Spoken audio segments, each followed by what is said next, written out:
pourquoi ton compte de trading finit à zéro et pourquoi tu n'arrives pas à être rentable sur les marchés. Premièrement, tu n'as peut-être pas la bonne stratégie ou bien même tu n'es pas formé correctement. Dans ces cas-là, je t'invite à visionner l'intégralité de ma formation gratuite disponible sur YouTube.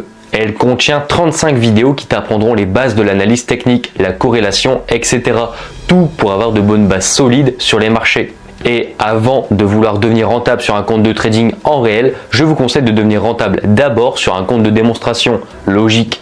Deuxièmement, tu considères le trading comme un casino. Oui, tu m'as bien entendu, les 90% des traders débutants prennent le trading comme un jeu d'argent. Alors pourquoi je dis ça ? Tout simplement, quand vous allez prendre un trade, vous allez vous dire « Ok, ce trade, je le sens bien, j'investis un peu plus que d'habitude. » Et au contraire, vous allez dire sur un autre trade « Ah, ce trade, je le sens un peu moins bien et donc je vais investir moins. » Alors que ce n'est pas du tout la bonne approche pour réussir en trading. Le trading est avant tout un métier et une discipline. Et donc, le fait d'investir des montants selon votre humeur et votre confiance vous mènera à votre perte.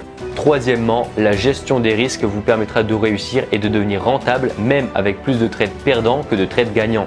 Je m'explique, si dans votre plan de trading, la règle est de choisir uniquement des opportunités avec un ratio de minimum 3, c'est-à-dire risquer 1 pour gagner 3, alors vous prendrez uniquement ce type d'opportunité.